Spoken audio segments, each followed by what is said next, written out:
All right, welcome. That really is how we do our gifts. Now, it will shock you to know I am not the overspender in real life. In real life, I'm the buy my own gift guy. In fact, when I was at least I used to be. Now I'm not as much. When I was in high school, this was back in the early '90s, and so we had this gift exchange that played the little game and all that with my entire family, grandparents, aunts, uncles. And my parents would take me and my brother and my sister, we'd go to the mall. There used to be these things called malls, kids.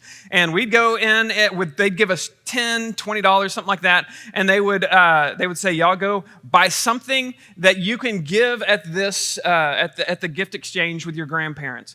And the first year I got to buy whatever I wanted and be a part of this, I went and I remember to this day, it was an NXS CD. CD, kids, is what we used to listen to. And it was a rock band from the 90s. And I went and bought this. And I took this to the gift exchange.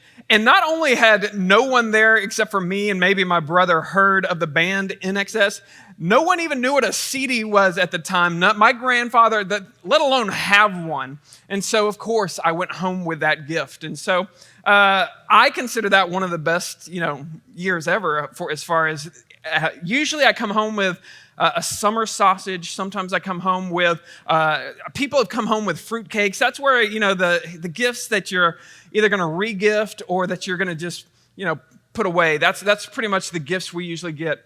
Now, in this series for Christmas, we wanted to kind of focus on who Jesus is and why it's important. Why are we celebrating? Why is Christmas such a big deal? And so what we thought we would do this time is we would look at the gifts that were exchanged on Christmas, and actually, to be accurate, a few years after Christmas, but that the Magi the wise men brought 3 gifts, and each of those gifts says something about who Jesus is. And so what we thought we'd do is, in this series, we're just going to take 3 weeks and we're going to look at what these gifts actually meant about Jesus. And today we're going to look at the first gift that was mentioned, and that is the gift of gold. I'll read from Matthew chapter 2, verse 11, just to give you kind of the verse for this series. It says this in verse 11. It says, "And going into the house, the wise men, that is, they saw the child with Mary, his mother. They fell down and worshiped him. Then, opening their treasures, they offered him gifts, gold and frankincense and myrrh." And so when we look at this gift of gold, understand they brought this for a reason. This was a gift you give to a king. And so today we're going to talk about this gift of gold and what it says about Jesus as king. Now, to start off, I want us to make sure we know why this matters. Why does it matter that Jesus is king? And so I want to just take a poll real quick. How many of you, when you wake up, you have a morning routine? You have something that you do every single day and it's important to you? Raise your hands. I want to know. This is not rhetorical. Very good. Most of us have a routine and you kind of have it set in motion. And for the past years for me, I've had a pretty good routine. It involves 2 cups of coffee. Right now, I journal a lot. I'll go through my daily planner. In fact, now when I open up my day, it's got everything from the night before. I've already kind of migrated it over. This is what's going to happen today. But for me, my morning routine is very important because of another habit that I have, and that is I have this monthly kind of focused time on the first morning of the month, the first time where I'm getting up ready to go to work or whatever. In fact, I just did this week. I will take the entire month and I will write down everybody's birthday that I know of that month. I'll write down any big dates that I have to do that month. And then I'll write down some goals for the month. Does anybody do this? Does anybody have monthly goals you go after? Oh my gosh, I feel like an overachiever or maybe. But let me tell you, one of the things that I've noticed is that I have this programming error.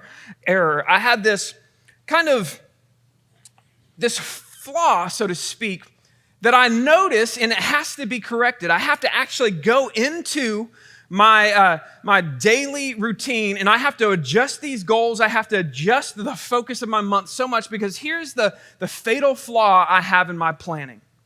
I have this mentality that I am in charge of my life. Anyone have that fatal flaw?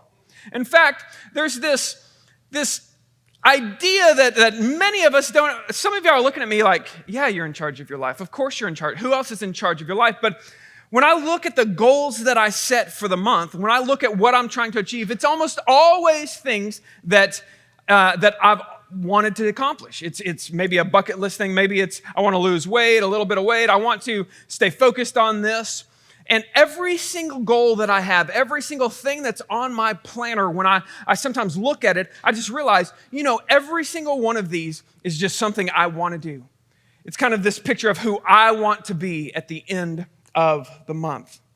And I just begin to notice that at no point in some months do I actually sit down and say to myself, God, what do you want me to do this month? God, what do you want me to accomplish? Who do you want me to be at the end of this month? In fact, more often than not, if I'm honest, I have to go back at some point in that month and I have to say, these goals were very, very self-centered. They were focused on things that might be good, but not great, not really worthwhile. Because here's the problem. If you're like me and you have these dreams, you have these goals, and you go after them, and things that you want to do, whether you write them down or not, if you keep going after just the things and you try to be really efficient, you try to be productive, you try to do the things that you want to do, you can have, in the short term, you can have, some good days. You can even accomplish some good things. You might even feel happy every once in a while. But the problem we face is if every single day is simply us knocking out the things we have to do, accomplishing just the things that we want to accomplish, I promise you, every single one of us will find it a point in which we look back and we say to ourselves, you know what? I might have accomplished a lot of things. I might have been able to tackle a lot of things, but there's a danger when we look at our kids. If I didn't intentionally say, God, what do you want me to do to raise up these boys and this girl this month? If I don't look at my marriage and say, God, how would you want me to lead this marriage this month? God, how do you want me to go to work? How do you want me to act and serve at work? If I don't take every single activity, every single goal, every single thing that I've put into my life and say, you know what? Maybe I'm not the best liver of my life. Maybe there's somebody that could tell me a better way to live. Because last year we went through this series on the book of Ecclesiastes. And if you remember, one of the things that Ecclesiastes taught us is that much of life is hevel. If you remember, this idea of hevel is smoke. That there's so many things we chase in life that you get done with it, you accomplish it, you get to that mountaintop, and then you look back and it's like grabbing smoke. It's like grabbing the air. And you look and it didn't matter for anything. The writer of Ecclesiastes says the reason for that is most of us live life under the sun. We live life as if God doesn't exist. And so what I want us to look at today is this idea: if Jesus is king, then Jesus is king of everything in our life. In other words, there's no area of my life that I should say, you know what, I know best here, or I'm going to just do what I want to do in this area. And instead, a Christ follower, someone who says that their life is following Christ, lives a different type of life. We are not our authority. We are not the one who has to fight tooth and nail to make sure we get everything we want. Instead, we give our lives to do what Christ wants in us. That's what it means to have a king. And so we're going to look into the text today. And I really hope that at the end of this, we get this idea that if you really want joy that lasts, if you really want a life that has meaning and not just some good days, that we really have to look at this idea that Jesus is our king, that Jesus has a better plan for your life than you have for your life. So we're going to be in Matthew chapter 2 today. We're going to look at this story of the wise men bringing these gifts. And I want you to kind of notice, we're going to look at 3 different groups of people who found out Jesus was king in this story. It says, now after Jesus was born in Bethlehem of Judea in the days of Herod the king, behold, the wise men, sometimes called Magi, from the east came to Jerusalem. They were saying, where is he who has been born King of the Jews? For we saw his star when it rose, and we have come to worship him. When Herod the king heard this, he was troubled, and all of Jerusalem with him. Now, just to kind of, we'll get into who Herod is, but I want you to know some things that might help the story make a little more sense in history. And that is, first of all, Jerusalem is a very famous place at this time. Everyone knows this is where the king of Israel would be. This is where the king of Judea, which is this, at this point is pretty much similar to Israel. And this is where you would go if you wanted to know who's in charge. But I don't want you to get the wrong idea. When it says all of Jerusalem was troubled, some of us might have this idea of really, is this a hyperbole? Is this exaggeration? Jerusalem at this time, I just want to remind you, was a little smaller than Wiley is now, okay? And this caravan of these Magi, there were more than 3 Magi, okay? There were 3 gifts, but there were many Magi. There were many wise men coming, okay? And when these wise men come, they would have come in a caravan, probably from Babylon or somewhere in the east. But when they came, I want you to just think about this. They were mega rich, and as they're coming in these caravans with probably camels, which are not everywhere in Israel, is not everywhere in the area, but probably being pulled by a lot of animals. They would have had a security guard. They would have had enough people to guard the riches that they had, because it was very common to come upon robbers and people on the road in those times. And so not only would they have had a lot of people traveling with them, they would have had a full-on security team with them coming through, and basically limousines. Imagine in Wiley here, in Ballard Street, if all of a sudden just limousine after limousine after limousine came through, you would probably at least hear about it, or have some, you'd get on your Wiley Facebook group and somebody would say, man, did y'all see all those limos? And it was the same idea. So it's not, even though it's a big town at the time, it's still a place where, remember, most of the houses share a wall. So you know what your neighbor's doing. You're talking to your neighbor. There's no internet. There's no telephone. Everyone is in this town square. They would have known what was going on. And it would have been troubling if you live in the town of the king, for men to come in and word to start getting around. They say there's a new king. They say there's a new king. You can see why this would have been concerning as it starts to get around. And then when you get to Bethlehem, just so you know, for Bethlehem, we're not talking about a place that's far, far away from Jerusalem. In fact, you can see Bethlehem from Jerusalem. In fact, it's about 4 miles. Nowadays, it's kind of like going from Dallas to Plano. You don't even know when you leave Jerusalem and get into Bethlehem. It's basically the same city. Then it would have been a pretty short distance. You would have seen where you were going. And so, and Bethlehem was probably a few hundred people, not a huge, huge city, just so we know this. And Bethlehem is basically a few hills. And so they come to this area, and people begin to know about it. People begin to be concerning, and they begin to ask questions. And it says, Herod the Great, he assembled all of the chief priests. Now, there would only be one chief priest, but at some points there would be 2 chief priests, but there's not tons of chief priests. There's one chief, basically. But sometimes Rome would put an extra one that they could kind of control. And so at this time, that's likely what's going on, is there's 2 chief priests. And then the scribes, and scribes aren't people that just write. Scribes are teachers. Scribes would have known more about the Bible probably than anyone else.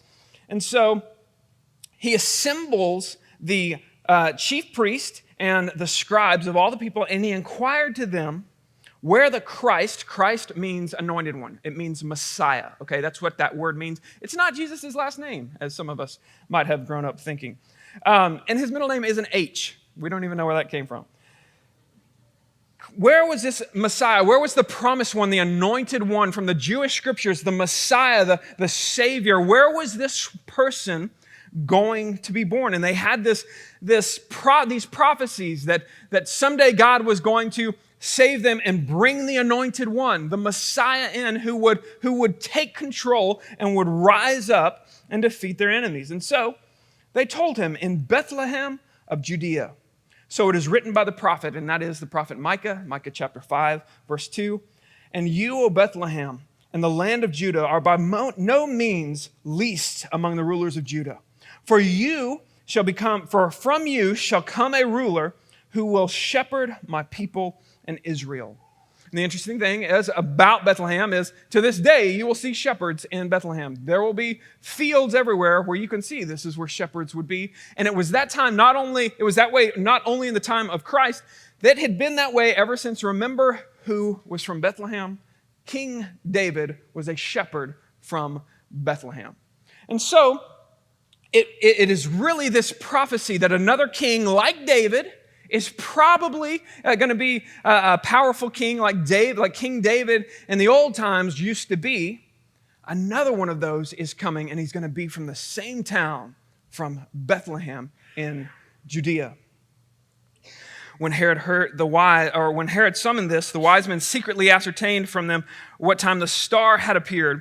And he sent them to Bethlehem, saying, "Go and search diligently for the child. When you have found him, bring me word, that I too may come and worship him." So he gathers them. And I always like to show, there's a picture I want you to show. It's a landscape.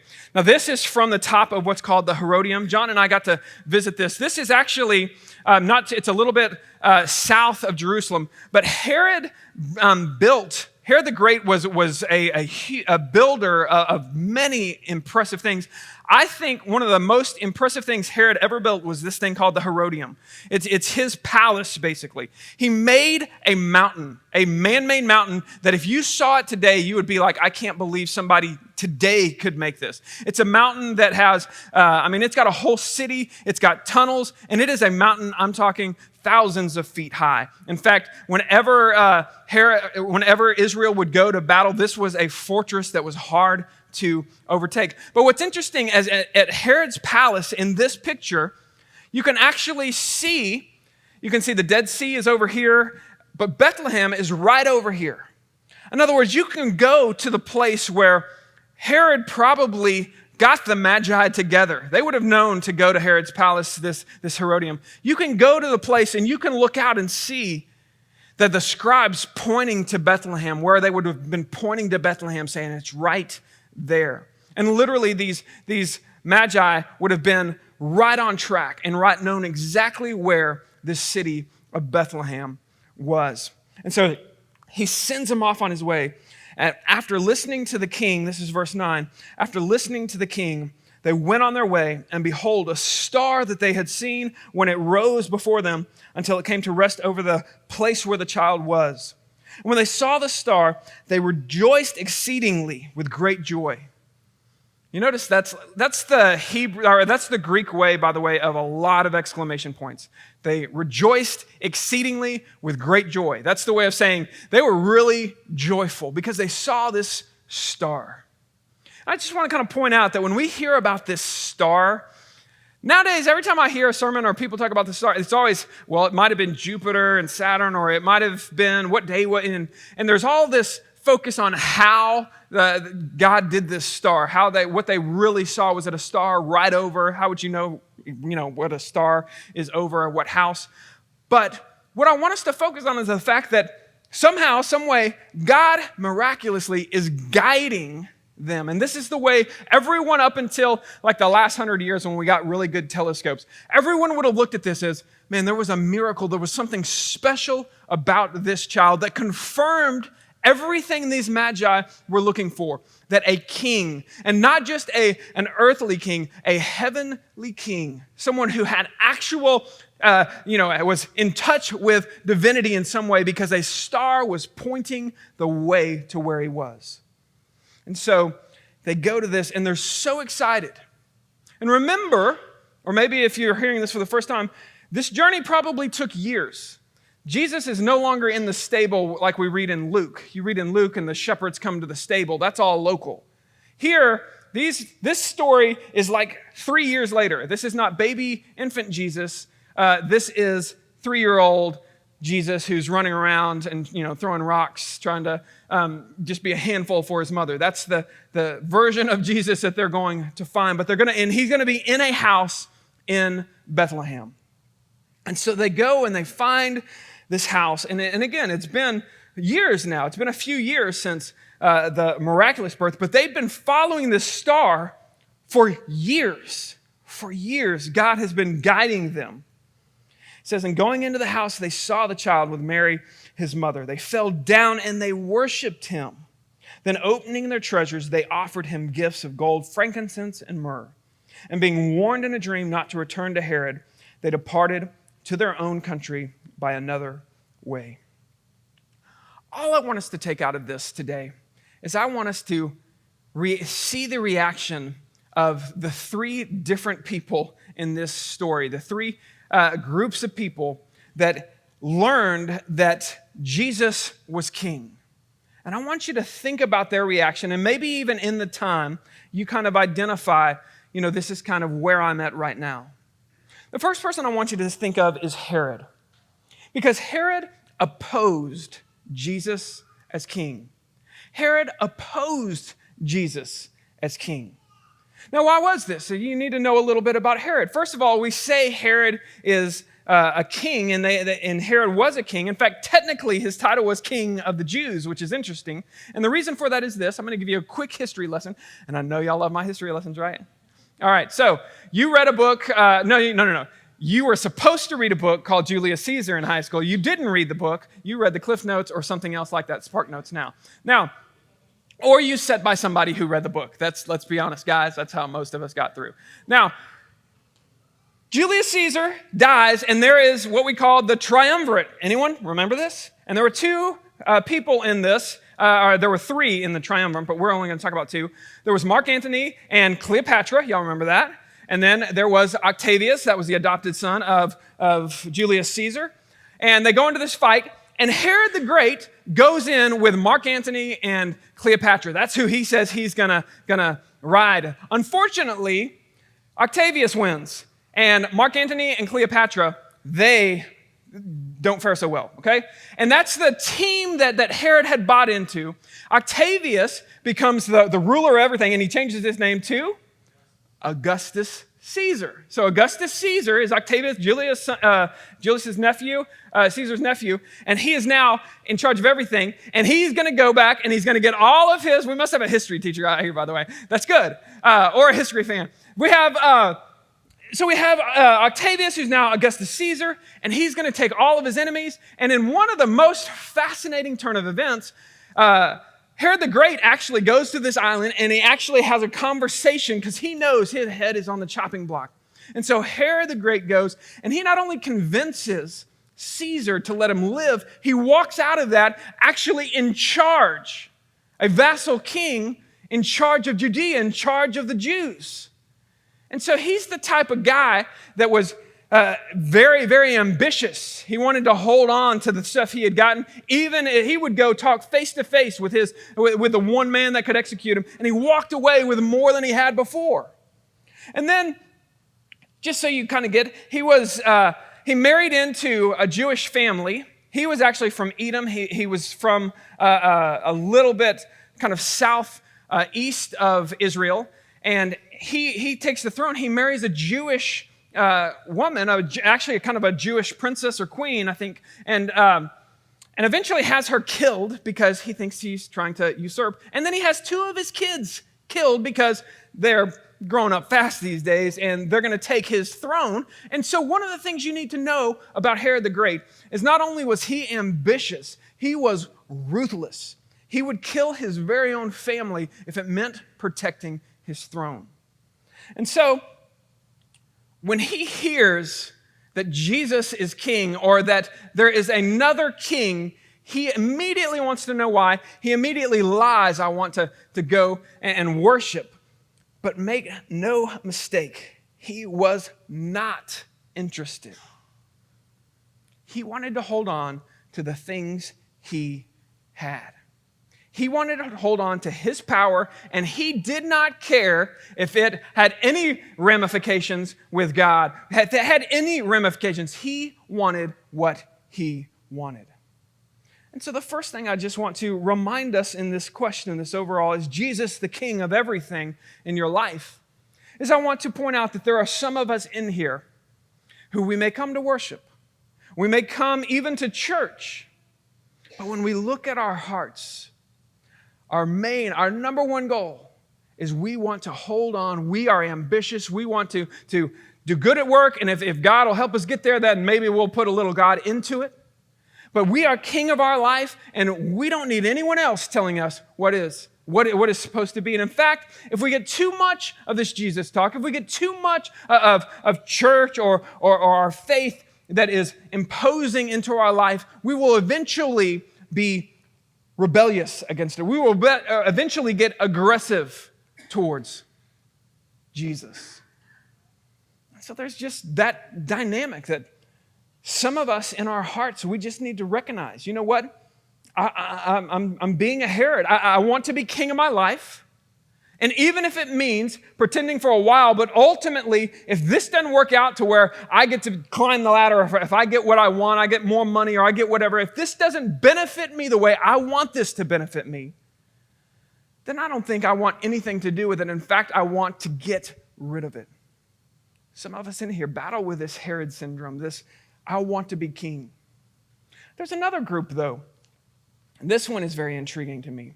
Because you have these scribes and the chief priest who spent their life going to church, going to the synagogue, studying, wanting to know more about God, being good people, doing the right things, sacrificing. People would look and say, that's a holy, holy family. That's a holy person. That's a godly man. That's a godly person. They had this opportunity. Imagine what it would have been like. You have these wise men who are Gentiles. They're not even religious the way that you would consider somebody who is godly. And they say, listen, we saw a miracle. A star has led us to your town, your place. And it's right over there. And then you're the one that tells us, well, we know the Messiah is going to be here. We know this king is going to come from Bethlehem. And you're the one that points us there. What shocks you about this story, or me at least about the story, is the scribes don't go with them. They don't even at least go and say, you know what, let's at least maybe stay behind. Let's go ahead. Let's just check this out, see how this thing is going. The scribes go on about their business. The scribes ignored Jesus as king. The scribes and the chief priest ignored Jesus as king. Man. Mother Teresa said, she had this quote when she was asked about which disease was the worst. She said, the worst disease that I face every day is this disease of indifference. This disease that everyone knows the plight we face here in Calcutta, she said, but no one lifts a finger. It reminds me of a preacher story. I heard this the first time. I'm going to tell it to y'all. It's not my story, so I don't get in trouble for this. But he said, it was a preacher stood up and he says, I have 3 points for you today. The first point I want you to know is that there are millions of people who die apart from Christ. And I believe someday they're going to go to hell and be separated from him forever. The second point of this sermon is going to be this. I know that most of you in here don't give a damn. And he said, the third point is this. I know most of you are more shocked that I would say that word than the people that are actually, than care for the people that actually go to hell. And he goes on and he preaches a whole message about indifference.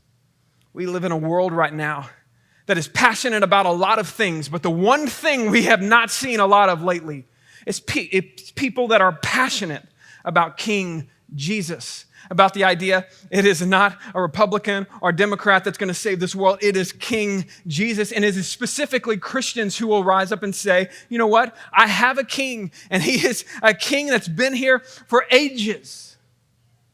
But instead, many of us wrestle with this apathy. This apathy of, yeah, I go to church, I'll go through the motions. But when it comes to rearranging my life, okay, I got things I got to do. Our kids got to be at practice. We got things we got to get going here. You know, I really had these plans for next year. I don't really want to have any of that stuff get messed up. So Jesus can be a friend of mine. Jesus can be, a great guy. He can be all these things, but he can't be king. And so we just kind of ignore Jesus as king. What's interesting about this story is that when you read the story, there's no difference between Herod and the scribes. We kind of lump them together because there's no practical difference between someone who opposes Jesus and someone who is indifferent to Jesus. They are the same group. Someone who says, I'm agnostic towards God versus someone who says, I'm an atheist and I don't like God. I don't like the idea of God. Those are the same category. It's people that have decided Jesus is not king. And so I just want us again to take a little inventory. When we say Jesus is king of everything, do we mean in our life, when I look, is there an area of my life? Jesus is king of Sunday mornings for me. He's king of maybe my finances, but not my marriage. Or maybe it's my marriage and not my finances. Maybe it's my relationships with my kids. Maybe I've got some areas where I'll turn them over. But when he gets to my true struggles, dealing with my addiction, dealing with some of the bitterness and hate that I have towards people, I really don't want to give that up. Or I'm not bothered enough to give it up. I'm indifferent. We see these two groups that really are the same group. But then you get to the Magi. The Magi, the wise men, worship Jesus as king. And they literally go and they worship Jesus as king. They bow down. In other words, they say to this boy, you are high and I am low. They bow down. They worship Jesus as king. And what's interesting is in this gift of gold, is they give gold to the family of a child. And by the way, that's the most practical gift you can give, right, is gold. We can agree with that, right? Especially if your family is about to be chased out by this tyrant Herod, and you're going to have to somehow get your poor family, you got to get somehow to Egypt. Man, what a great gift. It's better than cash. It works everywhere if you have gold. And this family gets this gold. And if you ever wonder, how did they go to Egypt? How did they make it? Well, they just had these Magi magically come in and give them gold. But what's interesting, there's a lot of interesting things. I've just said that like 10 times. One of the things that happens here, though, is they're not giving it to Jesus as the future king. They are actually saying, this is the king. This boy, this Jesus is king now in our lives. And so we are going to sacrificially give to him. We are going to worship him. We are going to do everything we can to protect him, even if it means going the long way home. Whatever we can do, we are going to protect Jesus because we worship Jesus as king. Have you ever met somebody who truly worships Jesus as king? There's a privilege of being a pastor of a church in that I get to see moments in your life. I get to see, sometimes you might just kind of live your life and you think, man, no one really, we're all the Christians. But I get to see some of you go on mission trips and then you come back and you invite your friends and you think, you know what, I got to share my faith. I got to tell people about this king. I got to go and I got to give my life to this. Or you hear a sermon, maybe not even mine, you just hear God somehow just touch your life and all of a sudden you walk into work and you're a different person. Or you see, you know what, I got to figure out how to raise these kids. And then you just begin to give more and more to God. And one day you just say, you know what, God, you are blessing us. God, you are forgiving us. You are giving us so much grace. And have you ever met that person? There are people that you just see, they live different because they're not living their ambitions. They're living as Jesus is their king. And they have this idea that Jesus knows better about their own life, wants better, can give them more than they could give themselves.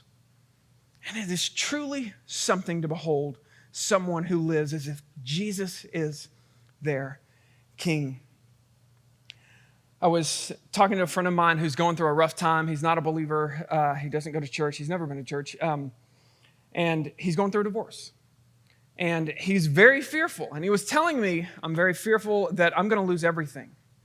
He says, I think I'm going to lose my kids, but I think I might lose all of my income. I think I might lose enough that I don't even know if I'll survive. And as I sat there and I talked to him, I said, listen, I don't know really much about your situation or what I can tell you about how it's going to go for you. But I do want to let you know, and he was asking me because he knew I was a pastor, so he had this idea that maybe I knew something, I don't know. But he asked me, and I said, I want to tell you what I believe. I said, there's this idea that I follow, and it's not like you've heard most Christians who say they're Christians. But understand that when you talk to me, you're talking to somebody who truly believes that God came to this earth and made a way. He died on a cross for your sins, and he rose from the dead, proving he was God in the flesh. That's who I am. And if God tells me to go, I go. Understand, that's who you're talking to. But I said, this God made some promises. This God said, if he will never leave you or forsake you, when he was talking to his followers. He told a sermon, and he said, think of the birds in the air. They don't save up, they don't store, but yet they never are in need. God provides for them. Think of the lilies of the field. They don't spin, they don't sew their clothes, but yet they are dressed more splendidly than Solomon on his throne. And I said, all I know is I have this promise that comes from a God that is king of everything. And so far, it has worked out so exceedingly well that God has provided for me every time I couldn't provide for myself. God has given to me every time I have screwed up something in my life, which is a lot of times. God has given me grace. He has somehow sent me through that time. God, when he is king of your life, it's just different. It's just a better way to live. It's just an easier way to know the tomorrow doesn't rest on my shoulders. I have a king, and he's making the world spin. He's making the things happen. And if I fail, he will still provide. He will still show up. There's a 80s movie, and I can't leave without an 80s movie reference. This is an obscure one. The Gods Must Be Crazy. Who has seen this movie? Okay, this is very obscure. There's this fascinating, it's not a documentary, it's like a documentary. As a kid, this would come on TV all the time in my mind, and I would see this, and I watched this show. It was one of those movies back in the day that I've seen this movie so many times, and there's this scene in this movie, it's about this bushman who gets, a bottle falls from a plane, and he thinks that God has given him a gift of this Coke bottle. He goes on this long journey to get rid of the Coke bottle. Anyway, he at one point, he's thirsty, he needs water, and he needs to find out where water is, but he's in the middle of the desert, he doesn't know where. And so he does something interesting. He goes to where he can see all these monkeys. And then he goes over and he gets some beans, and he sits by this rock with these beans, and he starts eating these beans, and he's just making it like, man, these are great beans. And then he digs a hole into the rock, and he chisels this hole, and then he puts all the beans in the rock. And sure enough, these baboons come down, and they start sticking. It's funny to watch because these baboons go and they stick their hand in and get the beans. And then they go to leave, and they can't get their hands free because they've got the beans, and they're just like beans. That's all they are. And eventually, the guy, he walks up, and this thing's freaking out, and it can't even defend itself because it won't let go of these beans. It's just holding on to these beans. And so he grabs the monkey, and he ties a string around it. He ties it to a tree. He gives it salt. It gets real thirsty. Long story short, too late. He cuts the rope, and it runs off to find water because it knows where water is, and he just follows this monkey to a river.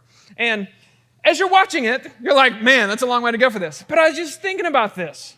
How many of us live a life with a handful of beans that we won't let go of when we have freedom that awaits? We have the whole world. Jesus says he is king of this whole world. His kingdom is here now, and it's then. It's going to be then, and it's here now. Jesus is king now. He was king then, and he's always going to be king. And so many of us live our life holding on to these beans, holding on to something that will be gone tomorrow for many of us. These dreams, these hopes, all that we want. And if we would just let go and say, you know what? I want Jesus to be king of my life. I'm going to go ahead. I'm going to invite the band up. Joey, we didn't talk about how we're going to end this, so I'm just going to have y'all come up. I've been thinking a lot about what I want to come out of this sermon. I don't want you to give gold. It would be a pretty clear, way to end this, but we're not going to do this. I've been thinking, what would it look like? Imagine this church if Jesus was truly king of our lives, of everything in our lives. So I started thinking, you know what? On Wednesday, some of y'all were there, we had a prayer, we had a focus night. It was a powerful night if you were there. We had many of you, we had 40 or maybe more than that people. I don't know, there was a lot of people there. And we just prayed. And we didn't pray for small things, we prayed for big things, for Jesus to actually move in our life in a powerful way. And in fact, for the next year, at least, one of the things that we have really, there are 4 kind of goals that we're praying for in the next year. We're praying for a building, and that's obvious, it's been there for a while. We're praying for the kids in the foster system in here and seeing if this church can't be the difference in this community that solves, at least in our county, solves the foster crisis. And so you see the pictures and stuff today. But there are 2 other goals. Is what if every household, what if you were the pastor of your household? What if every household truly spent time worshiping every day? When we first started praying through that idea, what would that look like? It would pandemic-proof, by the way, everything, because church doesn't meet. It doesn't matter. I have a church meeting every day with my family. I'm leading my family. But we really started to get down to the challenge, and the challenge is that, man, that would really take a lot of doing for me to intentionally lead my family to worship every day. Some of us have to learn how to pray out loud. Some of us, we're not near that. And so we have this idea, what if we started off the year with a focus retreat? So I just want to put this in your mind. We decided that what if we spent one night, one evening, and the next day, and yes, we're going to have to get our kids somewhere. Yes, we're going to have to figure out the logistics, and most of us are too busy, and that's the exact reason we decided we're going to invite the entire church and anyone who will come to this. And what if instead, and it's going to be January 21st and 22nd, overnight, we rented out a camp, I don't want to say campground, we got actually like retreat center. Yeah, that sounds much more better. But what if you made your plans and you do all the things you're going to do to set your year? If you're like me, January 1st is a big deal because it's new and I've got all these goals and stuff. But what if a few weeks later we came and we took our plans, we brought our calendars, we came together, and instead of me preaching to you and telling you you need to do this and this, what if you just came to this retreat and you took your wife or your household, and you were able to take your calendar, you're able to take your goals, you're able to take everything, and we said we're going to start this year, and we're going to give every single minute of this, our calendar, the events, all the things. And what if Jesus was king of our calendar? What if Jesus was king this next year? What if every event that we have already said yes to was an opportunity for us to say, God, what do you want? Or if I've got to go, God, what do you want to accomplish when I go to practice, when I take my kids to practice, or when I go to this work function, or when I go to work? God, what do you want out of my year instead of me? And so I want to encourage us to actually take action. I want to encourage y'all to sign up.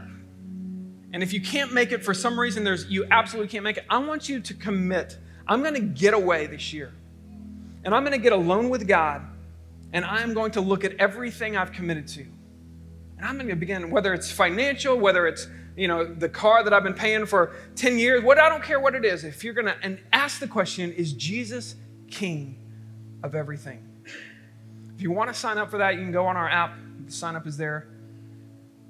But I really think this would be a powerful, powerful year for us. And I think that the city of Wiley would notice, like kings coming through Ballard Street, if there were 100 people who had devoted their family to putting Jesus on the throne in a true way. Let's pray.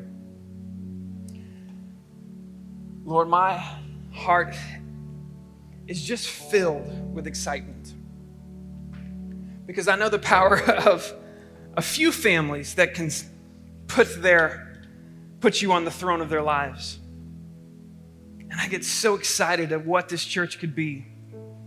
If those that are listening right now that are far from you and have never committed their life would say, you know what, I'm going to start this new year with a new king. My king hasn't taken me being king has not taken me where I thought it would be. And it's certainly when I look to the legacy I'm going to leave, it's going to die with me. But there's a king that's eternal that can promise us eternity when we put him on our throne. So Lord, for those that are here and have never truly trusted you, never truly said, I want to follow you with everything, Lord, I pray right now in their heart and their spirit, you will move, unsettle them so that they can connect and begin to follow you and find true peace, find true happiness, as many of us have. Lord, there are some of us in this room, we've kind of lost our way. We look at all these things that we didn't intentionally put above you. But now we look and we think, you know what, this is all about me. My calendar is all about me. My finances are all about me. My relationships are all about me. Everything seems to be about me. Lord, I commit to putting you on the throne. Lord, I commit to you. Lord, give me the boldness and strength to make Jesus the King of everything. Amen.